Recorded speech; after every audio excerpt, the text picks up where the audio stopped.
4 de febrero de 1986, la policía acordona un pasto en las afueras de Sydney, Australia. Al otro lado de la cinta policial, la víctima de una brutal violación yace asesinada. Es el caso de asesinato más brutal y violento he investigado en mi carrera. El crimen que conmociona al país da pie a una investigación exhaustiva para capturar al asesino. No he visto otro incidente que afectara así a la población. La indignación llegó a unos niveles que no conocíamos. Era como un símbolo de la maldad que paralizó a la ciudad durante meses. Informe criminal. Los chicos de Blacktown.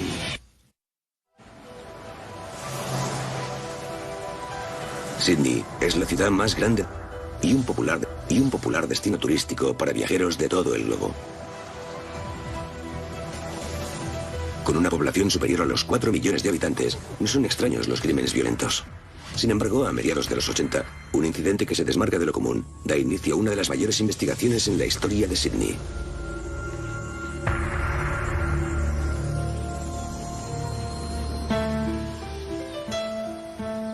Febrero de 1986. Es verano en Australia. Como en tantas partes de la zona metropolitana, miles de vecinos de la ciudad periférica de Blacktown acuden a su trabajo en el centro de Sydney. Blacktown está a 35 kilómetros al oeste de Sydney. La ciudad creció de mediados a finales de los 80.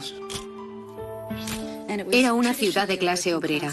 Había muchos trabajadores que venían a Sydney en tren, cumplían con su jornada y volvían a sus casas. La joven Anita Covey es una de tantas personas que realizan este trayecto a diario. Tenía 26 años, amigos cercanos y una buena relación con su familia. Era una chica normal que vivía en una zona residencial al oeste. Algunos años antes, Anita se hace bastante conocida en la zona al ganar un concurso de belleza. Su físico llamaba la atención y era muy elegante. La habían coronado reina de la beneficencia de la zona oeste. No quería ser modelo porque era muy tímida, pero creyó que podía ayudar a conseguir dinero para la beneficencia. Y así fue. Consiguió una buena suma. Tras su experiencia como modelo, Anita sigue ayudando a sus vecinos trabajando como enfermera en un hospital del centro. Anita era como un rayo de sol en la sala de hospital donde trabajaba. La gente la adoraba.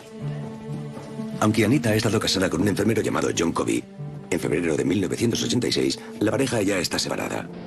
Anita se ha mudado a Blacktown, donde vive con sus padres, Gary y Grace, con quien vuelve a diario después de su trabajo en la ciudad.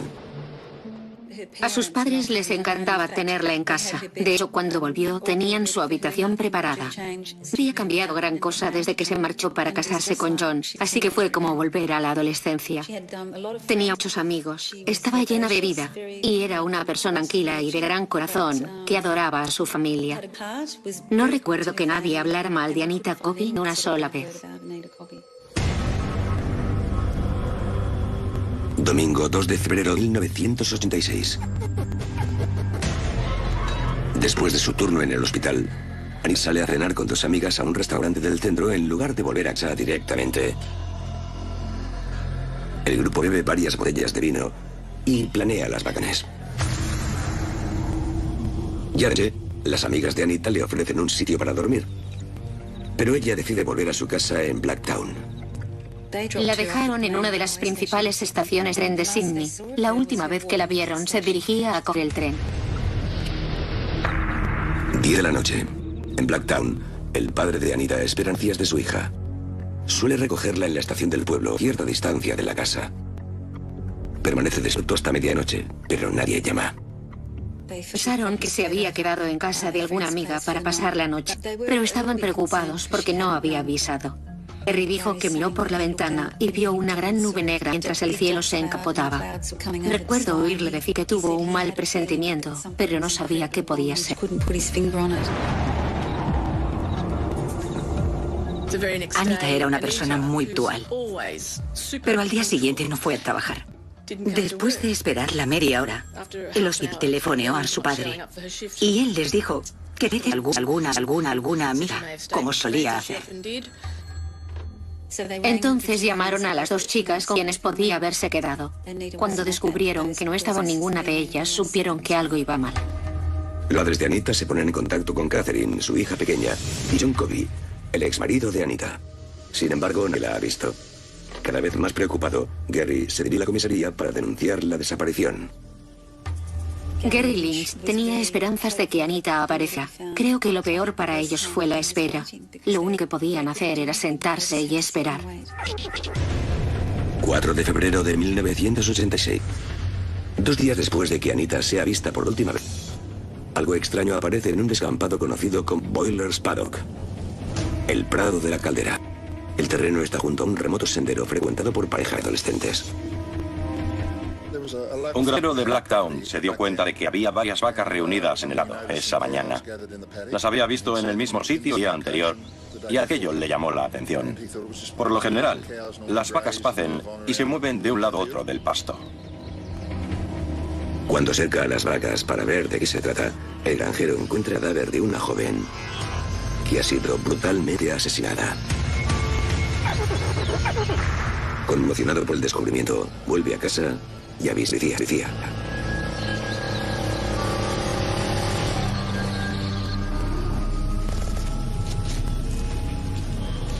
Los agentes locales acuden al lugar en compañía de varios detectives de homicidios de Sydney. Cuando llegué a la escena del crimen, me fijé en todo lo que pude citar lo que había junto al cadáver. Esa imagen afectaría a cualquiera. Lo que más me impresionó fue la mirada de la víctima. En ella podías ver el miedo que tuvo que pasar. Nos sentimos desolados al encontrar el cuerpo en medio de un prado desierto. Creo que nunca lo olvidaré. El anillo de casada envenenada grabado y han golpeado el rostro de la víctima con violencia.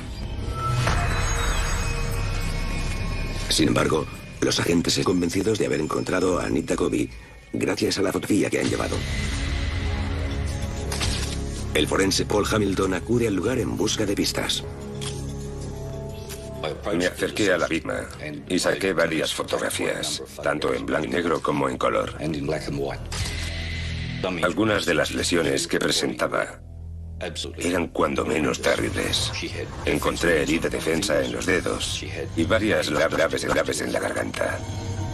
Las heridas eran horribles. Debió de pasar por un verdadero infierno luchando por su vida. En esta época las pruebas genéticas aún no están disponibles, pero un simple análisis de sangre puede relacionar a un sospechoso con el crimen. Hamilton recoge las muestras cerca del cadáver, pero ya 2 días desde la muerte de Anita, y por lo tanto no son de gran utilidad. Mientras la policía se dispersa en busca de nuevas pistas, el detective Ian Kennedy se prepara para informar a la familia de Anita. Recogí la alianza del cadáver. Hija desaparecida.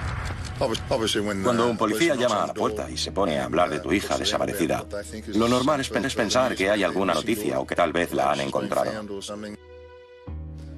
Entonces tuve que decírselo. Habíamos encontrado el cadáver de la chica en un prado. Catherine, la hermana pequeña de Anita, reconoce la alianza. Es la misma que John Covey le había regalado. El golpe es siempre más duro de lo que puedas imaginar. Llevamos al padre al depósito de cadáveres para que identificara el cuerpo. Esa escena se me quedó grabada. Nada más ver el cadáver y reconocer a la chica, las piernas de su padre se doblaron. Le pregunté si era el cuerpo de Anita y él me respondió: ojalá pudiera decir que es la hija de otro hombre, pero no puedo, porque es la mía. La brutalidad del ataque se vuelve aún más patente durante la autopsia. Anita ha sido violada, tal vez por más de una persona, y su garganta muestra una de las peores heridas que ha visto la policía local. La causa de la muerte fue sin duda la pérdida de sangre y las terribles heridas provocadas por un objeto muy afilado, como un cuchillo. Degollada de oreja a oreja. El asesino lo había usado para desgarrar el cuello de la víctima. Pensándolo ahora, estoy casi seguro de que intentaba decapitarla. Al caer la tarde se organiza un equipo conjunto de agentes de la policía local y detectives de homicidios de Sydney. La noticia del asesinato se extiende con una exhaustiva cobertura mediática y provoca la indignación popular. El asesinato de Anita Covey fue un escándalo. Paralizó a la... Este asesinato fue diferente porque la gente se identificó con ella. Anita era una enfermera de la ciudad que había ganado un concurso de belleza. Era una buena persona a la que le había ocurrido algo terrible. Estaba claro que había un lunático suelto, un maníaco. 4 de febrero de 1986. La policía de Sydney investiga el brutal asesinato de una enfermera de 26 años llamada Anita Covey. Ganadora de un concurso de belleza, la última vez que fue vista se dirigía a su casa en las afueras en Blacktown. Su cadáver ha aparecido en un prado de las cercanías. En casos de asesinato, la policía habla con la familia e intenta descubrir quién tendría razones para matar a esa persona. Muy a menudo, el autor del crimen es un miembro de la familia cercana o un amigo íntimo. Tras descartar rápidamente a los padres y la hermana de Anita, los detectives interrogan a su exmarido, John Covey. Cuando comprendió que era sospechoso, sobre todo cuando le pregunté si había matado a su esposa, Covey dijo que no había sido él. Comprobamos su coartada. También lo descartamos a él. La policía se plantea que hayan escogido a la víctima al azar. Los casos más difíciles de resolver. La parte más importante de una investigación tiene lugar en las primeras 72 horas. En ese margen, la policía tuvo muy pocas pistas en las que apoyarse. No tenían un móvil ni el arma homicida. No había ni un solo dato que pudiera vincular a nada ni a nadie con el cadáver. La policía pasa a reconstruir los últimos movimientos de Anita. Sus amigas declaran haberse despedido de ella poco antes de las 9 en la estación. Lo que significa que no pudo coger el tren de las 9 menos cuarto. El siguiente tren hacia Blacktown era el de las 9:12. Uno de los empleados cree haber visto a Anita en este último, por lo que debería haber llegado a Blacktown alrededor de las 10. Tras bajarse en la estación de las afueras de noche, lo normal habría sido que llamara a su padre para que la recogiera. A los investigadores les pareció raro que fuera andando desde la estación hasta casa de sus padres. Había 2 kilómetros o tal vez algo más. Era un buen paseo. Una de las teorías es que había intentado llamar a casa desde una cabina. Sin embargo, cuando la policía fue a comprobarlo, todos los teléfonos estaban averiados, por lo que no habría podido usarlos. Los detectives creen que Anita puede haber subido a uno de los muchos taxis de la estación. Ayudé en parte de la investigación sobre los taxis y hablamos con muchos de los conductores. Es posible que uno de ellos la recogiera para llevarla a algún lugar. La policía empieza a recopilar una lista de conocidos criminales y agresores sexuales que viven en Blacktown. Blacktown es una zona bastante poblada, de modo que era como buscar una aguja en un pajar. En un primer momento, no pudimos encontrar nada. 5 de febrero de 1986. 24 horas después de encontrar el cadáver de Anita, la policía da con la que podría ser su primera gran pista. El inquietante registro de una llamada anoche en que Anita desapareció. De acuerdo con la nota, 2 habitantes de Blacktown presenciaron un secuestro a tan solo unas manzanas de la estación. Aunque los agentes respondieron al aviso y no descubrieron nada, los detectives acuden de nuevo al lugar para hablar con los testigos. Una chica de 14 años y su hermano. Según los chicos, el incidente tuvo lugar el domingo a las 10 de la noche. Estaban viendo la televisión en el salón cuando oyeron un estruendo. Oyeron el ruido de un coche y varios gritos. Entonces salieron de la casa y vieron a 2 hombres metiendo a una mujer en el coche. Ella se resistía, gritaba e intentaba escapar. Pero uno de los hombres la tenía agarrada por el pelo y le sujetaba los brazos mientras el otro la cogía por las piernas. Por desgracia, la calle no estaba bien iluminada. Había otros 2 hombres en el coche o incluso 4, 2 delante y 2 detrás. Entonces se marcharon. Según cuentan los testigos, su hermano mayor volvió a casa poco después. Tras escuchar la historia, él y su novia se van en coche para buscar el vehículo en cuestión. Lo primero que se les ocurrió fue ir al sendero de Boilers Paddock, un lugar frecuentado por parejas de adolescentes y donde el cuerpo de Anita aparecería 2 días más tarde. Fueron allí y encontraron 3 coches.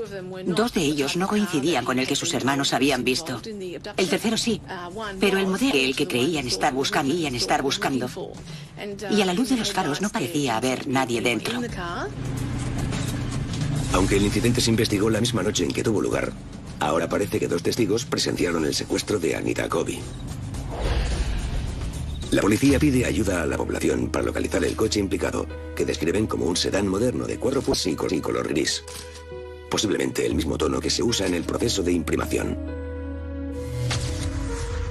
La tensión era palpable en un momento tan difícil.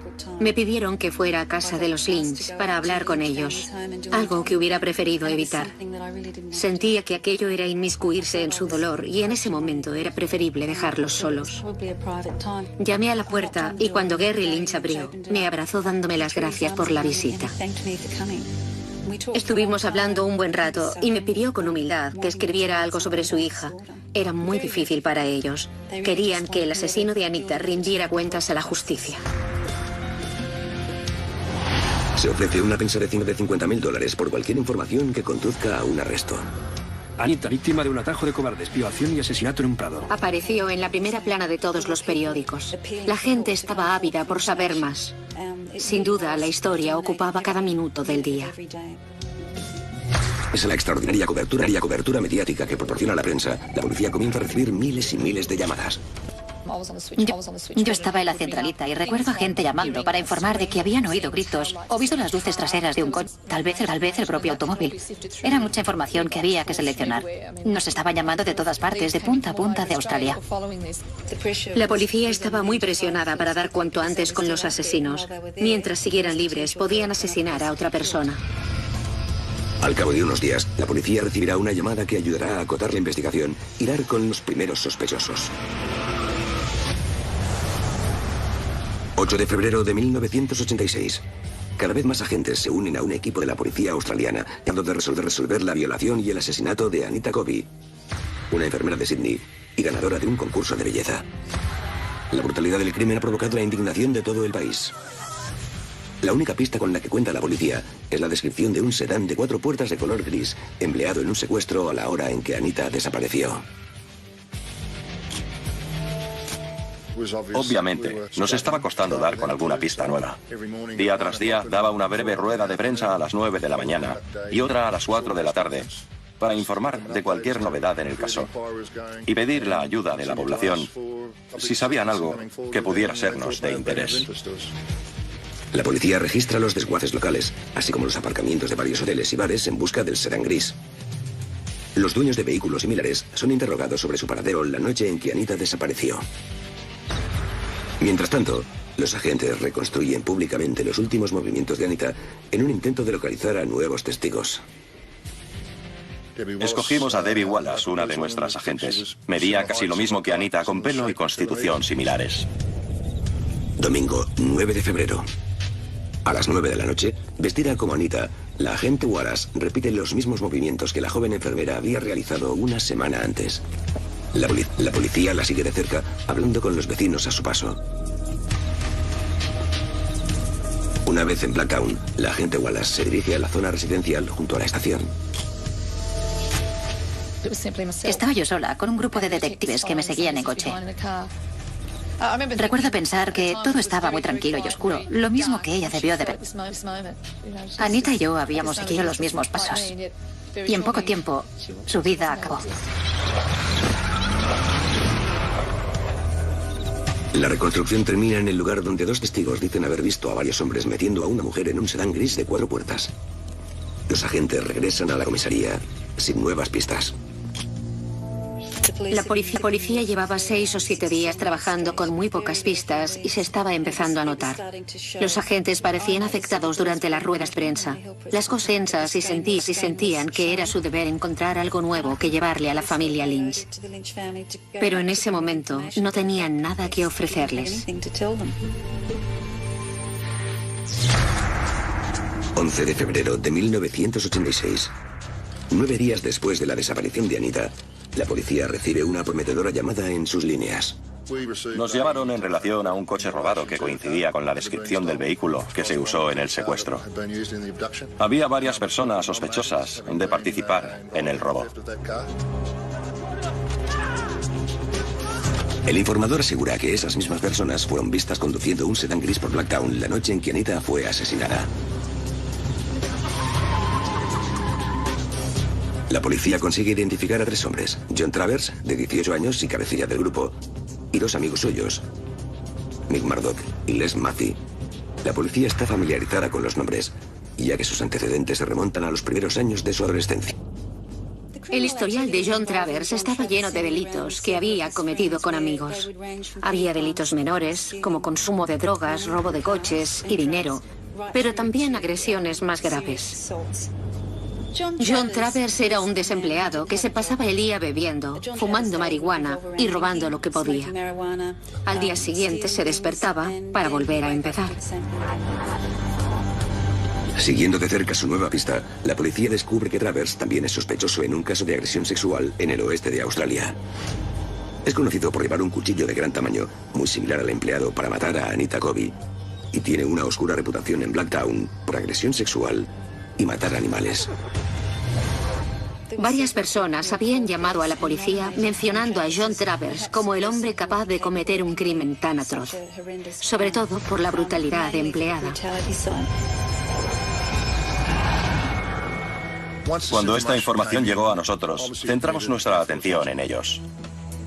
Aunque nada lo relaciona con el asesinato, la policía lanza una operación conjunta para detener a los hombres e interrogarlos. Esperábamos encontrar a alguien en posesión del coche que buscábamos y que se usó en el secuestro. Así, tal vez reconocerían su implicación en el caso y nos contarían lo que sabían. 21 de febrero, a las 6 de la mañana, la policía se aproxima a 2 viviendas. En una de ellas, echan abajo la puerta y encuentran a John Travers y Mick Murdoch en la misma cama. Mientras tanto, en el domicilio habitual de Travers, localizan a Les Murphy. Aunque niegan conocer el paradero del coche, los 3 hombres reconocen haber robado un sedán de 4 puertas varias semanas antes y haberlo pintado de gris. La policía encuentra algunas piezas del coche en posesión de Les Murphy, incluyendo ruedas y fundas de asiento. Los llevamos a la comisaría para interrogarlos sobre el robo del coche, las fundas y las ruedas. Durante el interrogatorio, les preguntamos si sabían algo del asesinato. Aquello no se lo esperaban, a juzgar por la cara de sorpresa. Todos negaron estar implicados en el caso o saber quién podía estarlo, pero viendo el lenguaje corporal y sus declaraciones, creímos que estaban mintiendo. Parecía que íbamos por el buen camino. En un principio, Michael Murdoch y Les Murphy fueron acusados del robo del coche. Aunque la policía creía que estaban relacionados con el asesinato de Anita, no tenían pruebas para retenerlos en comisaría por más tiempo. Fueron acusados formalmente y liberados, aunque los mantuvieron vigilados. Como el cabecilla del grupo es sospechoso de al menos otra agresión sexual, la policía puede retenerlo bajo custodia para interrogarlo. A pesar de la corazonada, necesitan una prueba que incrimine a los 3 hombres si quieren resolver el caso que tiene en jaque al país. Trabajamos hasta caer rendidos para encontrar esa pieza. No hará falta esperar mucho para que un paquete de cigarrillos desvele las intrigas del caso. Febrero de 1986. La policía de Sydney investiga la violación y el asesinato de una joven de 26 años llamada Anita Covey. Aunque no hay nada que los conecte con el crimen, los principales sospechosos son 3 hombres de la localidad: John Travers, Mick Murdoch y Les Murphy. Los 3 han admitido conducir un coche robado muy similar al empleado en un secuestro la noche en que Anita desapareció. John Travers permanece bajo custodia por otra agresión sexual, mientras la policía vigila a sus amigos y trata de encontrar el coche en cuestión. En esos momentos, solo teníamos el coche. Era fundamental encontrarlo, porque era posible que contuviera prendas de ropa, efectos personales o huellas palpables. Era una pieza importante y lo que mejor podía establecer la relación entre el secuestro y el asesinato. Estábamos dispuestos a todo para dar con él. El 22 de febrero de 1986 se registra un nuevo avance en el caso. Estando detenido, Travers pidió que una mujer de su familia le llevara un paquete de cigarrillos a la celda. Cuando la policía contacta con ella, la mujer rompe a llorar al otro lado del teléfono y afirma tener información importante sobre John Travers.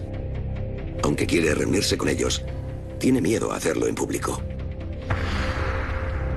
El sargento Kevin Rowie organiza una reunión con ella, presentada al público con el sobrenombre de la señorita X.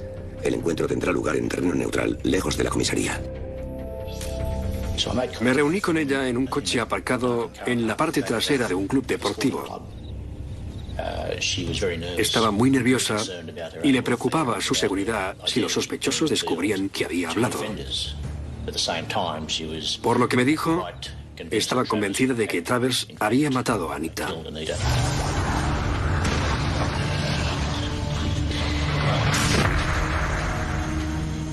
Hacía tiempo que conocía a John Travers. De hecho, era una persona bastante cercana a él, algo así como su confidente. Cuando las cosas se torcían, siempre hablaba con ella. La señorita X le cuenta a la policía que John Travers le confesó haber violado a una mujer en otra ciudad y le describió en detalle la agresión sexual a un hombre. El mismo delito por el que es sospechoso en el oeste de Australia. Sostuvo un cuchillo contra el cuello del hombre mientras lo agredía sexualmente. Lo sujetó por el pelo y le hizo levantar el cuello mientras sostenía el cuchillo contra él, amenazando con degollarlo. Creemos que fue así como mataron a Anita Covey. De modo que la información era de gran interés. Cada vez más seguros de que tienen a su hombre, los agentes esperan aprovechar la confianza que John Travers tiene en su confidente. La policía convence a la señorita X para llevarle los cigarrillos y ver lo que puede descubrir. Para sorpresa de todos, nada más verla, Travers comienza a confesarle sus crímenes. Esta vez, en relación con Anita Covey. Le preguntó algunos detalles sobre el caso y se quedó horrorizada cuando él le respondió que sí, que había cometido el crimen. John Travers describe cómo degolló a Anita con sus propias manos.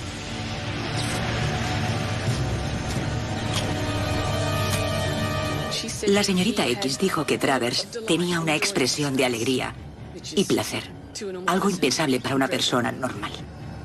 Empezó a temblar mientras Kevin Rawi la observaba al otro lado del pasillo. Travers no solo admite su papel en el crimen, sino que también implica a Mick Murdoch, Les Murphy y otros dos hombres, Michael y Gary Murphy, ambos hermanos de Les. Lo que comenzó como un secuestro y violación en grupo se acabó convirtiendo en un asesinato. Le explicó que eran 5 hombres involucrados y que tuvieron que degollarla, porque los había visto, y cosas similares. La señorita X se reúne con la policía en el pasillo muy alterada. Se vino abajo cuando llegó hasta nosotros y tuve que ayudarla a llegar a la sala donde dirigíamos la operación. Estaba muy afectada, pero nos dijo que Travers había reconocido que asesinó a Anita. Tras confirmar sus sospechas, la policía necesita ahora una prueba tangible que presentar ante el tribunal. En ese momento teníamos su palabra contra la de Travers. Se prepara una segunda reunión para ese día. Esta vez con un micrófono oculto. Era un dispositivo de escucha que le pegamos al estómago y que nosotros controlábamos desde la sala. La señorita X se acerca una vez más a la puerta de la celda. No queríamos que intentase sonsacarle las respuestas, solo que respondiera a lo que él dijera. Travers volvió a admitir el crimen como había hecho antes, y cuando ella volvió, todo estaba en una cinta. Después de 2 semanas en el caso, la policía por fin tiene en sus manos una prueba tangible. Te sientes satisfecho cuando la investigación avanza como tú quieres hasta ese punto. Se dieron cuenta de que había más gente involucrada en el crimen, puesto que Travers no lo había hecho solo. Era su trabajo acorralar al resto. Esa misma tarde, Mick Murdoch y Les Murphy son arrestados por segunda vez y quedan bajo custodia. Cuando se les presenta la cinta con la confesión, John Travers reconoce haber degollado a Anita. Y sus cómplices admiten su participación en el crimen. Estas nuevas confesiones implican una vez más a los hermanos de Les Murphy, Michael y Gary, ahora en paradero desconocido. Al igual que sucede con Les, son viejos conocidos de la policía. Todos tenían un historial criminal que se remontaba a la época en que apenas tenían 13 o 14 años. No importaba a dónde fueran, siempre causaban problemas. La noticia del gran avance se extiende con rapidez entre la prensa. Con perdón del tópico, aquello se convirtió en un circo mediático. Era pura histeria y el público se contagió de ella. La rabia contenida se convierte en un estallido de indignación cuando los sospechosos son acusados oficialmente. Estaban a unos 2 metros de la carretera que lleva a la comisaría. Balanceaban el coche de un lado a otro mientras los insultaban. Si les hubieran puesto las manos encima, los habrían hecho pedazos. Nunca había visto algo así en Sydney. Sin embargo, la investigación no ha terminado para la policía.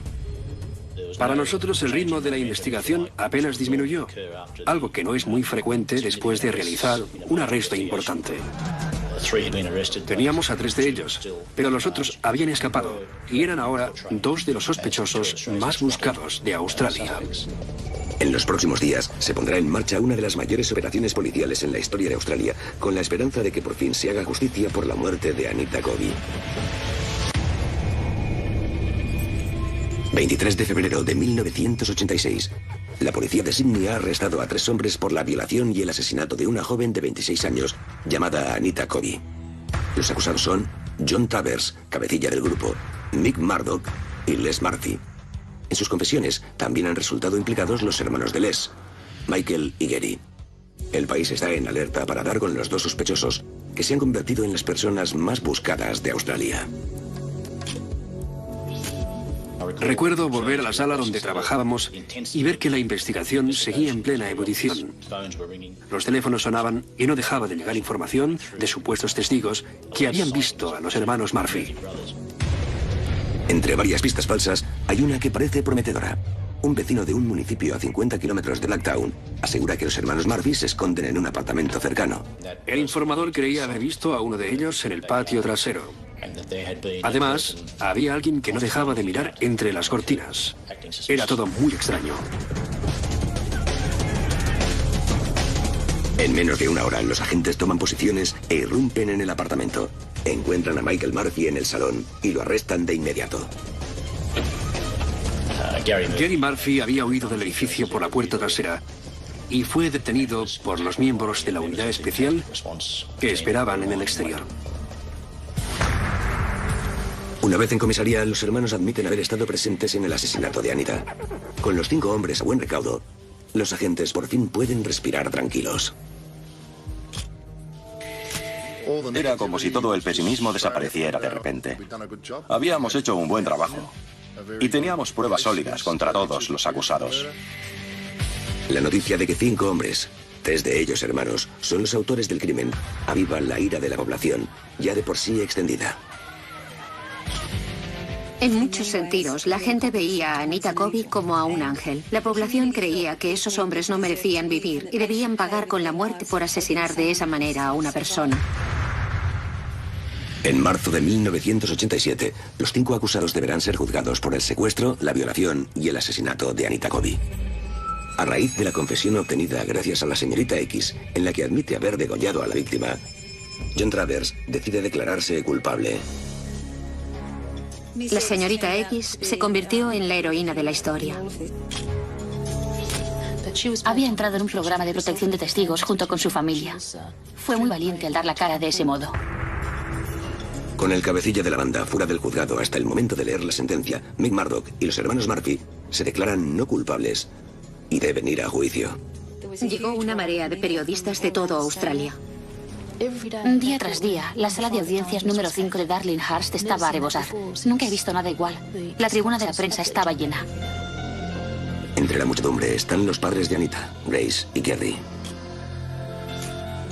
Estar allí sentados día tras día debió de ser lo más difícil para ellos. Lo hicieron en representación de su hija para ponerle una cara, para que nadie se olvidara de ella entre tantas pruebas. Los acusados intentan retractarse de su declaración inicial, acusando a la policía de forzarlos a admitir el crimen. Sin embargo, la combinación de sus confesiones reproduce la escalofriante noche del crimen.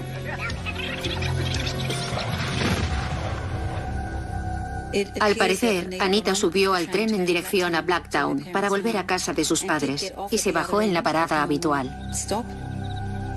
Por alguna razón, decidió caminar hasta la casa, que estaba a unos 20 minutos de la estación. Cuando apenas ha recorrido unas manzanas, los sospechosos la ven desde el sedán gris que han robado. Frenan junto a ella, mientras John Travers y Mick Murdoch bajan del coche y arrastran a Anita al interior. Tal como vieron los 2 jóvenes testigos. 2 de ellos la violaron en el asiento trasero casi de inmediato.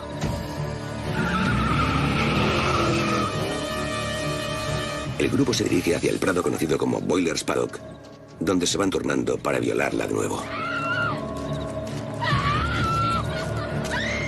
Imagina su terror. Aunque por mucho que lo intentes, nadie puede hacerlo. cierto momento, el grupo divisa las luces de un coche. En su interior se encuentran el hermano de los testigos y su novia, que han salido en busca del misterioso vehículo que sus hermanos pequeños han visto poco antes. Aunque encuentran el coche de los sospechosos, se confunden en cuanto al modelo. Cuando lo vieron, pensaron que no era el mismo coche. El hermano de los testigos da media vuelta, sin saber que Anita se encuentra a pocos metros de distancia. Lo más perturbador es saber lo cerca que estuvieron de encontrarlos. Es algo que me sigue poniendo los pelos de punta. Después de violar de nuevo a Anita, los hombres se disponen a marcharse. Decidieron que ya habían tenido suficiente y que Anita podría identificar a alguno de ellos por las voces y los nombres que habían usado. Así que decidieron matarla. Y así lo hicieron. Aunque la policía y el fiscal alegan que la violación y el asesinato fue una decisión del grupo, John Travers es el hombre que empuña el cuchillo y degolla a Anita. Estaba claro que uno de ellos lo había hecho y resultó ser Travers. Sin embargo, los demás estaban allí y no hicieron nada por detenerlo.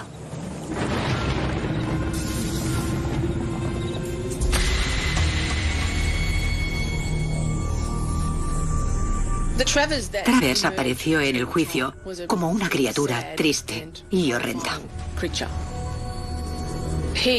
Al parecer, tenía una vena psicopática que le permitía infligir una gran crueldad sobre otras personas. Como se oye en tantas historias sobre asesinos violentos, él también empezó con animales y fue atacando a personas a medida que aumentaba la ferocidad de las agresiones. El 10 de junio de 1987, el jurado regresa con el veredicto. Tras más de 10 horas de deliberación, declaran a los acusados culpables de todos los cargos. John Travers no tarda en reunirse con ellos en el banquillo de los acusados para conocer su destino. El juez Maxwell leyó el veredicto cargo por cargo y les dijo a los acusados que iba a tener tanta piedad con ellos como la que demostraron con la señora Cody. En una decisión sin precedentes, el juez los condena a cadena perpetua con la recomendación de que no se les conceda la libertad condicional. Solicita que todos sus expedientes contengan un sello con esta indicación.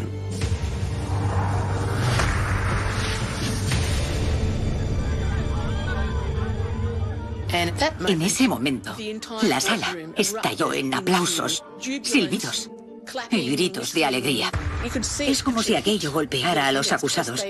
Los 5 se tambalearon ligeramente cuando lo oyeron. Para los investigadores involucrados, la sentencia ayuda a poner punto final al caso y al sufrimiento de la familia de Anita. La familia Lynch sintió un gran alivio con la decisión del tribunal.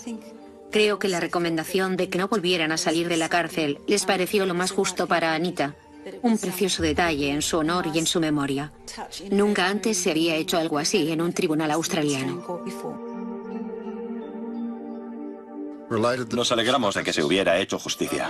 Sí, se me saltaron las lágrimas. De hecho, creo que fueron el resultado de la emoción y el alivio.